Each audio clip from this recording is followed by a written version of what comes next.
सदर तब भी दुरुस्त नहीं थे, आज भी दुरुस्त नहीं है।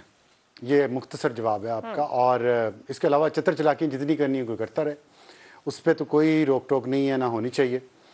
और जहाँ तक आइन की शिकों के ऊपर अमल करने का ताल्लुक है, मैं तो इस वोट में हूँ कि आइन की किसी शिक की भी खिलाफ वर्जी नहीं करनी चाहिए। अगर आइन क्लियर है 90 दिन में इंतखाबात में, तो इंतखाबात करने चाहिए।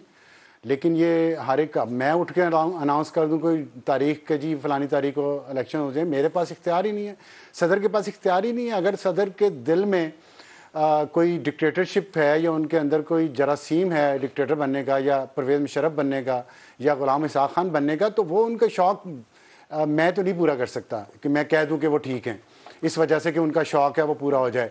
जिसने कहना है वो कहे, लेकिन सदर गलत है, पहले भी गलत था। और फिर ये कि या तो उस वक्त भी इतने कानून के पाबंद होते, अगर हमने अपने दिल की पसंद और अपनी ज़ाती पसंद नापसंद या अपने ज़ाती मफादात के तहत आइन की किसी शिक पर अमल करना है और किसी पे नहीं करना, तो फिर मेरा ख्याल है कि ये बदकिस्मती। और ये वजह यही है, इसीलिए हम इस हालत में हैं जिसमें हैं कि हम पिक एंड चूज करते हैं। कलामी की माजरत अफसार साहब, लेकिन आइन तो यहाँ भी फोकस करता है, इसके अंदर बड़ा वाज़ेह लिखा है 90 दिन के अंदर इंतखाब होने हैं। और अब 14 और 18 जनवरी को असेंबलियां दोनों टूटी, एक महीने से ऊपर का वक्त हो रहा है। यहाँ कौन फिर आइन के ऊपर अमल नहीं कर रहा कि जब आपको इंतखाब की तारीख का ऐलान करना है, मगर बॉल एक कोर्ट से दूसरे कोर्ट जा रही है, कोई जिम्मेदार नहीं बन रहा इस मुल्क में। पता नहीं आइन किससे मुखातिब है कि 90 दिन के अंदर इंतखाब कराएं, यहाँ सन्नाटा है। बिल्कुल गुड क्वेश्चन।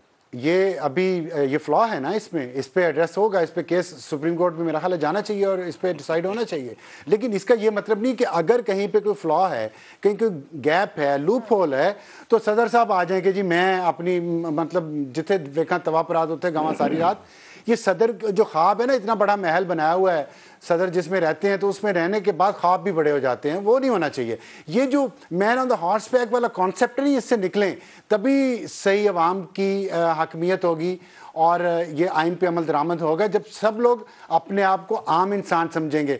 ये नहीं है कि कोई तो बहुत बड़ा है, कोई तो बहुत लाडला है और कोई तो मतलब आपने खुद इनकी आइन शिकनी की एक पूरी लिस्ट बयान की है अभी इस सवाल के शुरू में, जो आरिफ अलवी साहब ने की है, उसका जवाब कौन देगा? अब आके उन्होंने तारीख का ऐलान कर दिया है, ये उनके पास इख्तियार ही नहीं है, तो उन्होंने ऐलान कैसे किया? और जो वो आइन शिकनियाँ कर चुके हैं उसका भी हिसाब लें, और अगर अभी कोई आइन शिकनी कर रहा है 90 दिन में इंतखाबात ना करके, उसका भी हिसाब लें।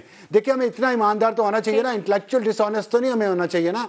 हम दूसरों की डिसऑनेस्टी पे बात करते हैं, फाइनेंशियल डिसऑनेस्टी पे, इंटेलेक्चुअल ऑनेस्टी हमारी किधर चली जाती है जब हम अपने पसंदीदा को कह देते हैं कि वो तो उसने फलां साल में ये गलती की थी, लेकिन ये मेरा मुखालिफ है इसलिए इसकी तो मैं कोई खता माफ़ नहीं करूंगा।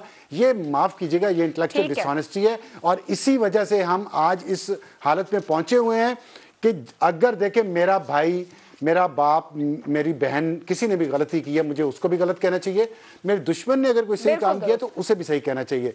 आरिफ अलवी ने आइन शिकनी की है, कासिम सूरी ने आइन शिकनी की है, वो उसका हिसाब कौन देगा? और अभी अगर 90 दिन में इंतखाबात के डिले करके अगर अभी आइन शिकनी हो रही है, उसका भी हिसाब होना चाहिए। ये कहें सब लोग, तब बात बनेगी। ये नहीं है कि जैसे सदर ने अब कह दिया ठीक है, तब जो कहा था वो भी ठीक था। ये नहीं हो सकता।